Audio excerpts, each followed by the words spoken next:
दिवस के शुभ अवसर पर सभी छात्र छात्राओं को मैं हृदय से धन्यवाद देता हूँ। भारत में प्रतिवर्ष 5 सितंबर को शिक्षक दिवस मनाया जाता है। वास्तव में यह दिन सर्वपल्ली राधाकृष्णन का जन्मदिन है। उन्होंने शिक्षा के क्षेत्र में अपना बहुमूल्य योगदान दिया, इसलिए उनकी कृतज्ञ को और उनकी बहुमूल्य योगदान को श्रद्धांजलि देने के लिए हम उनके जन्म दिवस को शिक्षक दिवस के रूप में मनाते हैं।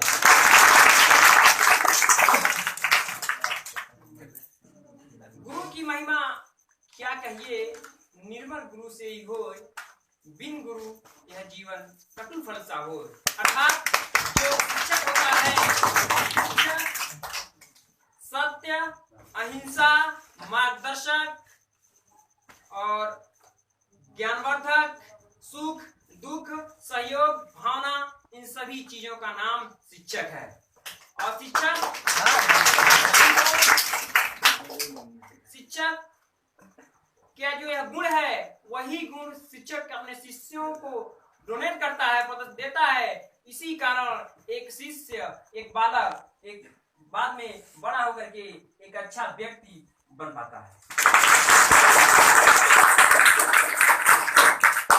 गुरु का शाब्दिक अर्थ होता है, गु का मतलब होता है अंधकार और रु का अर्थ होता है प्रकाश, यानी अंधकार से प्रकाश की ओर ले जाने वाला ही गुरु कहलाता है।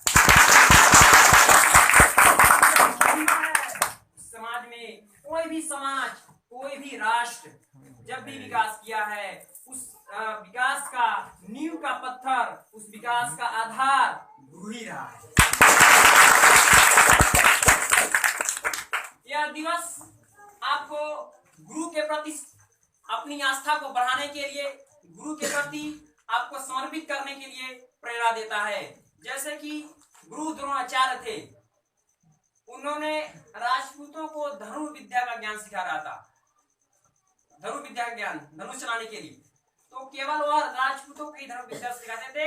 उन्हीं में एक था एकलव्य नाम का एक लड़का था, जो शूद्र परिवार से था। वो भी गया, कहा गुरुजी हम भी चाहते हैं कि हम धनु विद्या सीखें। लेकिन गुरुजी ने कहा, द्रोणाचार्य ने, कि मैं केवल राजपूतों को ही धनु विद्या सिखाता हूँ, मैं किसी अन्य वर्ग को धनु विद्या नहीं सिखाता। लेकिन एकलव्य अपने मन में ही द्रोणाचार्य को अपना गुरु स्वीकार कर लिया था, और वह एकलव्य मायूस होकर वहां से लौटता है और जंगल में जाकर एक उसी द्रोणाचार्य की मूर्ति बनाता है, और मूर्ति बना करके और उन्हीं मूर्ति के सामने वो अपनी धनु विद्या का अभ्यास करता है। और धनु विद्या का अभ्यास करते इतना बेहतरीन धनुधर बन जाता है कि उसी रास्ते से एक बार गुरु द्रोणाचार्य और अर्जुन दोनों भ्रमण करने के लिए निकलते हैं, और साथ में उनके एक कुत्ता भी होता है।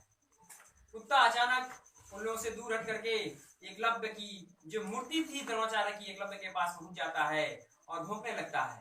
इस पर एकलव्य ने अपने धनुष से तीर चलाता है कुत्ते को, इस प्रकार तीर कि कुत्ते का मुंह तो भर जाता है तीर से, लेकिन कुत्ते की जीभ का कोई नुकसान नहीं होता है। और जब यह कुत्ता वापस जाता है द्रोणाचार्य के पास, तो कहते हैं कि ये कौन ऐसा बालक है, कौन ऐसा धनुर्धर है जो अर्जुन से बड़ा हो गया, इस प्रकार का गुण कहाँ से सीखा। तो वह निकलते हैं ढूंढने के लिए। तो जाते हैं तो वहां देखते हैं कि उनकी मूर्ति बनी होती है, और यहाँ पे एकलव्य जिसको इन्होंने वापस कर दिया था, वहाँ वही तीर चलाया हुआ होता है। उन्होंने अपनी गलती को थोड़ा सा एहसास करते हैं और कहते हैं कि एकलव्य तूने बहुत महान कार्य किया है, बहुत महान है, लेकिन मैं वादा किया हूँ अर्जुन से कि अर्जुन इस दुनिया में सबसे बड़ा धनुर्धर है, लेकिन तुमने उससे बड़ा भी धनुर्धर विद्या सीख लिया। इससे मैं चाहता हूँ तुम अपने दाएं हाथ की अंगूठा में काट कर दे दो। शिष्य की गुरु के प्रति कैसी भावना थी, उन्होंने एक सेकंड नहीं सोचा और अपनी अंगूठे काट करके गुरु के चरणों में अर्पित कर दिया। यानी कहा जाता है कि यदि गुरु के प्रति आपकी आस्था है, तो गुरु की मूर्ति भी आपको ज्ञान दे सकती है। गुरु अपने शिष्यों से कहीं आपके माता पिता से ज्यादा प्यार करता है। गुरु की जो महिमा है, वास्तव में आपके माता पिता पहला जन्म देते हैं और दूसरा जन्म आपका गुरु देता है। अपने शिष्यों के लिए मैं 4 लाइनें लिखा हूं, उसको मैं सुना देता हूं। मेरी सीने की धड़कन है, मेरी आंखों के तारे हैं, सहारा बेसहारों का, सहारा बेसहारों का, खुदा का ये दुलारे हैं। कभी तकलीफ मत देना मेरी आंखों के तारों को, ये चंदा से भी प्यारे हैं, ये सारे जग से प्यारे।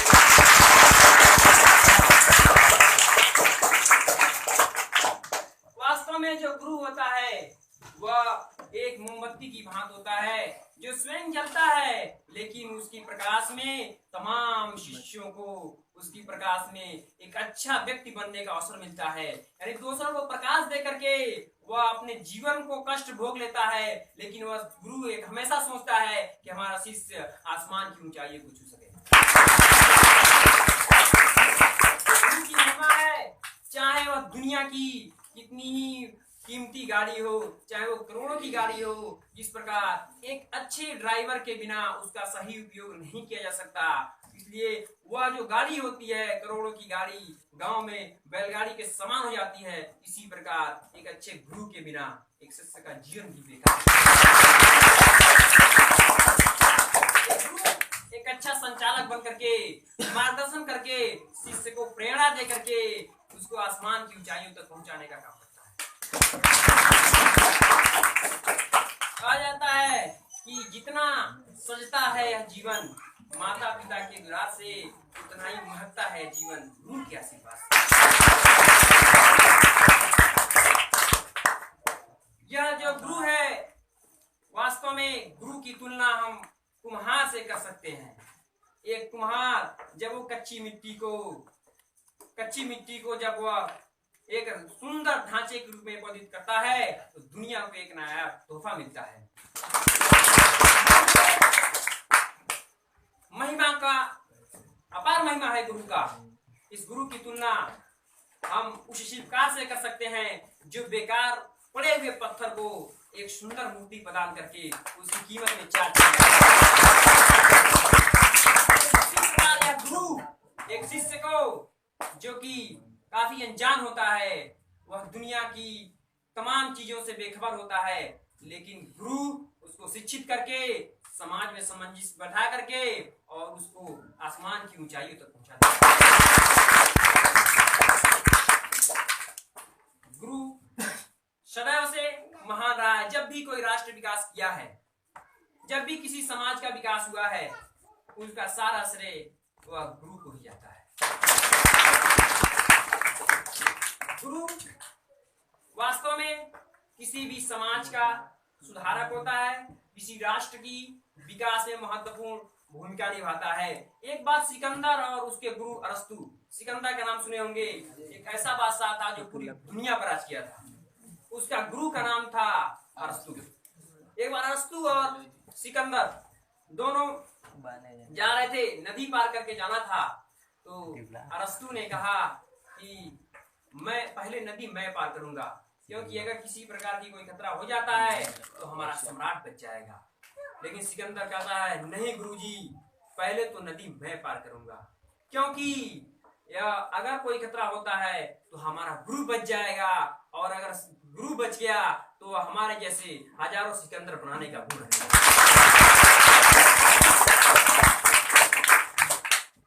गुरु अपने शिष्यों से कितना प्यार करता है और गुरु को शिष्यों को गुरु पर कितना विश्वास होना चाहिए, मैं आपको एक छोटी सी कहानी सुना रहा हूँ। एक बार एक फकीर रहते थे और उनका एक शिष्य था। दोनों कहीं जंगल में रहते थे। अचानक शाम को उन्होंने सोचा कि कहीं चला जाए भ्रमण करने गांव में।